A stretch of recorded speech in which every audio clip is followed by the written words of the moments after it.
കുട്ടികളിലും കൗമാരക്കാരിലും വർദ്ധിച്ചു വരുന്ന ക്രിമിനൽ റേറ്റുകൾ നമ്മളൊരു പേരന്റ് എന്ന നിലയിൽ എല്ലാവർക്കും ഒരു ഉത്കണ്ഠ ഉണ്ടാക്കുന്ന ഒരു കാര്യമാണ്.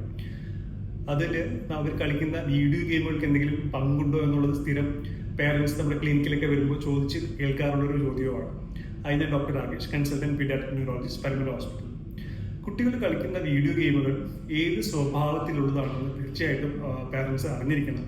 കാരണം ഈയിടെയായിട്ട് ശ്രദ്ധിച്ചു വരുന്നൊരു കാര്യം എന്ന് പറഞ്ഞാൽ കൂടുതൽ കുട്ടികൾ പ്രിഫർ ചെയ്യുന്നത് വയലന്റ് സ്വഭാവമുള്ള ഗെയിമുകളാണ്. ഉദാഹരണത്തിന് ഗ്രാനി, സ്കേറി ടീച്ചർ, ഐസ്ക്രീം തുടങ്ങിയ പേരുകളാണ് അവർ സാധാരണ ചോദിക്കുമ്പോൾ പറഞ്ഞു കേൾക്കാറുള്ളത്.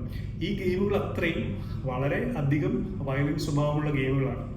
ഈ ഗെയിമുകൾ തീർച്ചയായിട്ടും അവരുടെ ഒരു സ്വഭാവത്തിൽ ഒരു ക്രിമിനൽ വാസന ഉണ്ടാക്കാൻ സാധ്യതയുള്ള ഗെയിമുകൾ കൂടിയാണ്. കാരണം കുട്ടികൾക്ക് ഒരു ഇമോഷണൽ ആസ്പെക്ട്സ് അവരുടെ ബ്രെയിനിന് ഡെവലപ്മെന്റ് കൂടുതലായിരിക്കും. പക്ഷെ അവർക്ക് പല കാര്യങ്ങളും ഒരു സമചിത്തതയോടെ മനസ്സിലാക്കാനുള്ളൊരു പ്രായം ആയിട്ടും ഉണ്ടാവില്ല. അങ്ങനെ ഒരു പ്രായം ആവണമെങ്കിൽ ഒരു 20-21 വയസ്സൊക്കെ ആയാലും പല കാര്യങ്ങൾക്കും അവർക്ക് ആ ഒരു രീതിയിൽ മനസ്സിലാക്കാനുള്ള ഒരു പക്വത വരികയുള്ളൂ.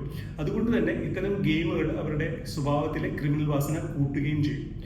കുട്ടികൾ മൊബൈൽ ഫോണിലും ടി വിയിലും ഏതുതരം ഗെയിമുകളാണ് കളിക്കുന്നതെന്ന് നിർബന്ധമായിട്ട് പേരൻസിന് ധാരണ ഉണ്ടാവണം. ഈ തരം ഗെയിമുകളാണ് അവർ കളിക്കുന്നതെങ്കിൽ അതിന് വിലക്ക് ഏർപ്പെടുത്താൻ ഒരു മടിയും വിചാരിക്കേണ്ട കാര്യമില്ല. അതേപോലെ ചില യൂട്യൂബ് ചാനലുകളുണ്ട് ഈ തരം ഗെയിമുകൾ, ഗ്രാനി പോലുള്ള ഗെയിമുകൾ കളിക്കാൻ പഠിപ്പിക്കുന്ന യൂട്യൂബ് ചാനലുകളുണ്ട്. അത് ചില കുട്ടികൾ തന്നെ പഠിപ്പിക്കുന്നതായിട്ട് ഞാൻ ചില യൂട്യൂബ് ചാനലിലൊക്കെ കണ്ടു. ഇത്തരം കാര്യങ്ങളൊക്കെ നിർബന്ധമായിട്ടും കുട്ടികൾക്ക് വിലക്ക് ഏർപ്പെടുത്തണം.